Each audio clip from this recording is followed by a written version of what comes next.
আবারও Tel Aviv লক্ষ্য করে ভয়াবহ মিসাইল হামলা চালিয়েছে হুতি বিদ্রোহীরা। আরো বিস্তারিত জানিয়ে দিব। এদিকে ভয়াবহ হামলায় আরো একজন ইসরায়েলি সেনা নিহত। এবার রাশিয়ার জুলাই স্টর্ম ও সামরিক মহড়া শুরু। এদিকে তুরস্কে বসেছে ৪৪টি দেশের যুদ্ধ বিমান, ড্রোন ও ক্ষেপণাস্ত্র মেলা। আরো জানিয়ে দিব, এবার নেতানিয়াহু হিটলারকেও ছাড়িয়ে গেছেন, অভিযোগ এরদোগানের। এদিকে পাকিস্তান সফরে যাচ্ছেন ইরানের প্রেসিডেন্ট মাসুদ পেজেশকিয়ান। এবার ইউরোপীয় ইউনিয়ন নিষেধাজ্ঞা পুনর্বহাল হলে নিরাপত্তা প্রতিশ্রুতি প্রত্যাহারের হুমকি ইরানের।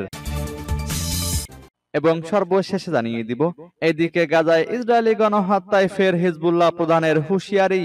শুনছিলেন সংবাদ শিরোনাম, এখন বিস্তারিত।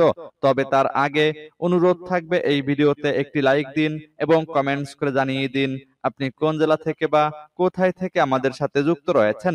এবং সংবাদের সর্বশেষ গুরুত্বপূর্ণ আপডেট পেতে চ্যানেলটি সাবস্ক্রাইব করে আমাদের সঙ্গেই থাকুন। এবার তেল আবিব লক্ষ্য করে ভয়াবহ মিসাইল হামলা চালিয়েছে হুতি বিদ্রোহীরা। ইসরায়েলের রাজধানী তেল আবিব লক্ষ্য করে আবারও মিসাইল ছুড়েছে ইয়েমেনের সশস্ত্র গোষ্ঠী হুতি। যদিও ক্ষেপণাস্ত্র হামলা সফলভাবে প্রতিহতে দাবি করেছে ইসরায়েলি প্রতিরক্ষা বাহিনী। মঙ্গলবার এক প্রতিবেদনে এমনটা জানিয়েছে সংবাদ মাধ্যম টাইমস অফ ইসরায়েল। মঙ্গলবার ভোরে ছোড়া হয় এই ব্যালিস্টিক ক্ষেপণাস্ত্র, ফলে তেল আবিব সহ আশেপাশের কয়েকটি এলাকায় বেজে ওঠে সতর্কতা সাইরেন। এরই মধ্যে হামলার দায় স্বীকার করে বিবৃতি দিয়েছে হুতি যোদ্ধারা।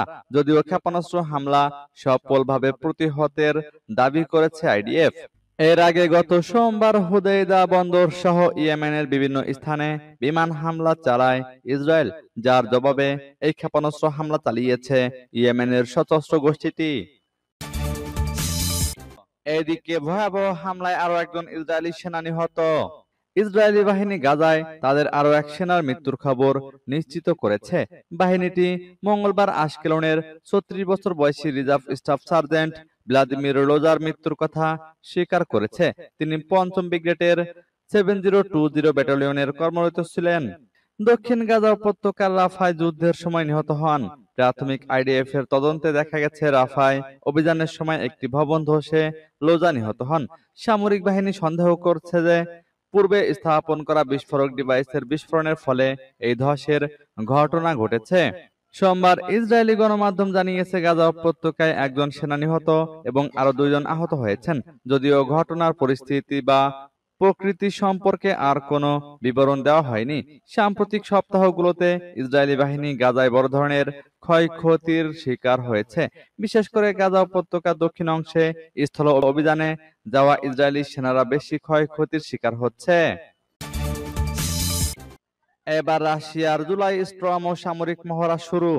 রাশিয়া বুধবার থেকে শুরু করেছে বিশাল নৌ সামরিক মহড়া, যার নাম দেওয়া হয়েছে জুলাই স্টর্ম। এই মহড়ায় অংশ নিচ্ছে ১৫০টিরও বেশি যুদ্ধজাহাজ ও নৌযান এবং প্রায় ১৫,০০০ সামরিক সদস্য। প্রশান্ত মহাসাগর, আর্কটিক, বাল্টিক ও কাস্পিয়ান সাগরে একযোগে এই মহড়া চলছে। রুশ প্রতিরক্ষা মন্ত্রণালয় জানিয়েছে, এই মহড়া চলবে আগামী ২৭শে জুলাই পর্যন্ত। মন্ত্রণালয়ের বিবৃতিতে জানানো হয়েছে, এই অনুশীলনের মূল লক্ষ্য হল রুশ নৌবাহিনীর অপারেশনাল প্রস্তুতি মূল্যায়ন করা, দীর্ঘপাল্লার অস্ত্র এবং অত্যাধুনিক প্রযুক্তি বিশেষ করে ড্রোন ও স্বয়ংক্রিয় যুদ্ধ ব্যবস্থা ব্যবহারের সক্ষমতা যাচাই করা। জানানো হয়েছে, সমুদ্র যুদ্ধজাহাজগুলো যুদ্ধক্ষেত্রে মোতায়েনের কৌশল অনুশীলন করবে। এর মধ্যে রয়েছে পানির নিচে সাবমেরিন শনাক্ত ও ধ্বংসের কৌশল, আকাশ থেকে আসা আক্রমণ প্রতিহত করা, শত্রু ড্রোন ও আক্রমণাত্মক নৌযান ধ্বংস করা এবং অর্থনৈতিক অঞ্চল রক্ষার কৌশল। এছাড়া মহড়ায় অংশ নিচ্ছে ১২০টিরও বেশি যুদ্ধবিমান ও ১০টি উপকূলীয় ক্ষেপণাস্ত্র ইউনিট। এদিকে তুরস্কে বসেছে ৪৪টি দেশের যুদ্ধ বিমান, ড্রোন ও ক্ষেপণাস্ত্র মেলা। তুরস্কের ইস্তাম্বুলে শুরু হয়েছে ১৭তম আন্তর্জাতিক প্রতিরক্ষা শিল্প মেলা। মঙ্গলবার শুরু হওয়া ৬ দিন ব্যাপী এ মেলায় অংশ নিচ্ছে চীন, দক্ষিণ আফ্রিকা, আজারবাইজান, কাতার, সৌদি আরব, যুক্তরাজ্য সহ ৪৪টি দেশের ৪০০রও বেশি আন্তর্জাতিক প্রতিরক্ষা ও প্রযুক্তি প্রতিষ্ঠান। এরই মধ্যে সৌদি আরব, আজারবাইজান, সংযুক্ত আরব আমিরাত, চীন, দক্ষিণ আফ্রিকা এবং পাকিস্তানের প্রতিষ্ঠানগুলো তাদের নিজস্ব জাতীয় প্যাভিলিয়নে প্রতিরক্ষা, বিমান ও মহাকাশ প্রযুক্তি প্রদর্শন করছে।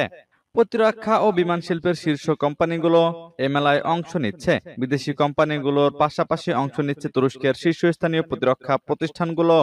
প্রদর্শনীর স্থলভিত্তিক যানবাহন সেকশনে প্রধান যুদ্ধ ট্যাঙ্ক, সাঁজোয়া যান, ইলেকট্রনিক যুদ্ধ ব্যবস্থা, কৌশলগত ব্যালিস্টিক ক্ষেপণাস্ত্র, আকাশ প্রতিরক্ষা ব্যবস্থা, রকেট ও নির্দেশিত ক্ষেপণাস্ত্র এবং মানববিহীন স্থলযান প্রদর্শিত হচ্ছে।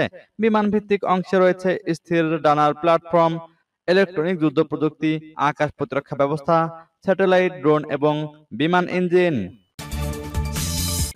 এবার নেতানিয়াহু হিটলারকেও ছাড়িয়ে গেছেন, দাবি এরদোগানের।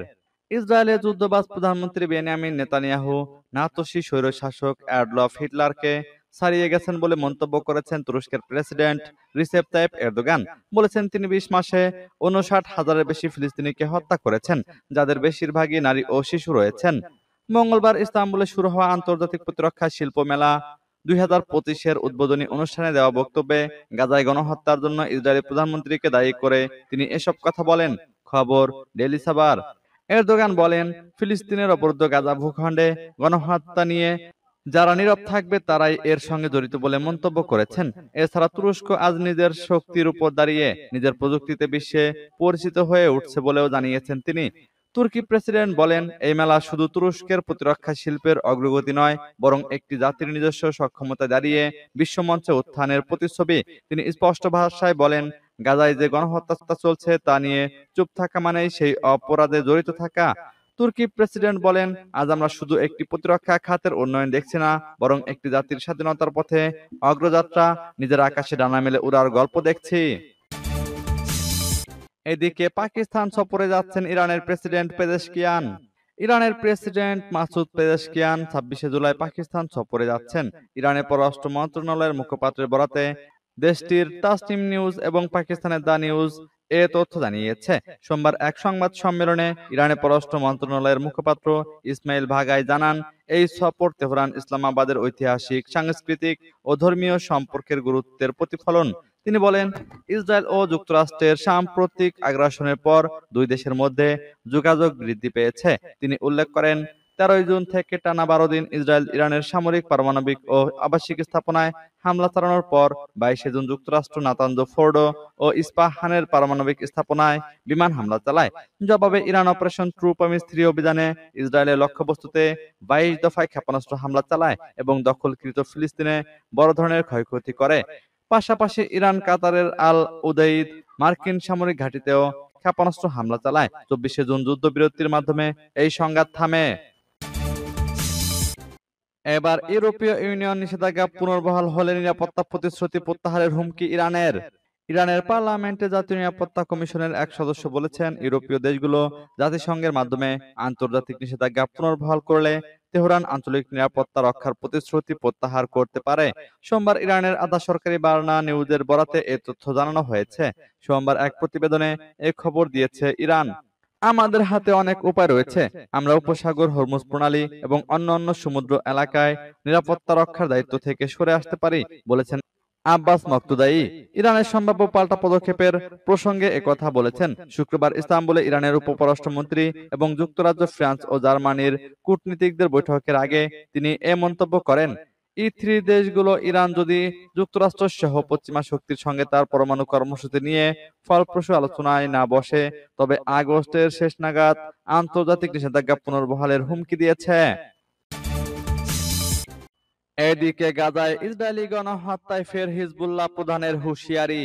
গাজায় চলমান ইসরায়েলি গণহত্যার বিষয়ে বিশ্ব সম্প্রদায় নীরব ভূমিকা পালন করছে এমন অভিযোগ করেছেন লেবাননের সশস্ত্র প্রতিরোধ গোষ্ঠী হিজবুল্লাহ। গোষ্ঠীটির মহাসচিব শেখ নাঈম কাসেম তীব্র ক্ষোভ প্রকাশ করেছেন।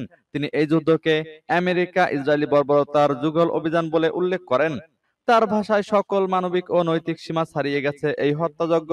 শেখ নাঈম কাসেম বলেন, গাজার নির্যাতিত ফিলিস্তিনি জনগণ যেভাবে মার্কিন ইসরায়েলি আগ্রাসনের শিকার হচ্ছে, নির্মমতা, অনাহার, গণহত্যা ও ব্যাপক হত্যাকাণ্ডে, তা কেবল এই নৃশংস যুদ্ধই নয়, এটি এক আদর্শিক ধ্বংসযজ্ঞ। বিশ্বের বিবেক যেন ঘুমিয়ে পড়েছে। তিনি আরো বলেন, আন্তর্জাতিক নিরাপত্তা কেবল অপরাধের প্রশ্রয় নয়, এটি একটি সংশ্লিষ্ট সরকার ও কর্মকর্তাদের ব্যর্থতার এক নির্মম দলিল। এই নীরবতা আন্তর্জাতিক আইনকে সম্পূর্ণ অকার্যকর করে দিয়েছে। শেখ কাসেম সম্প্রতি যুদ্ধবন্ধে 25টি দেশের আহ্বানকে অপর্যাপ্ত ও ভণ্ডামিপূর্ণ বলে অভিহিত করেন। তিনি বলেন, কোনো বিবৃতি বা নিন্দাই কাউকে দায় মুক্তি দেয় না। এই সরকারগুলো যেভাবে যুদ্ধের শুরু থেকে সরাসরি বা পরোক্ষভাবে আগ্রাসনকে সহায়তা করেছে, তারা সবাই দায়ী। তিনি আরো বলেন, প্রয়োজন কেবল বিবৃতি নয়, বরং বাস্তব পদক্ষেপ, যা এই হত্যাকাণ্ড বন্ধ করতে বাধ্য করবে। ইসরায়েলের উপর নিষেধাজ্ঞা, আন্তর্জাতিকভাবে তাদেরকে একঘরে করা, যুদ্ধ অপরাধের বিচার করা এবং ইসরায়েলের সাথে সব ধরনের সহযোগিতা বন্ধ করা এখন সময়ের দাবি। সূত্র আল মায়াদিনের।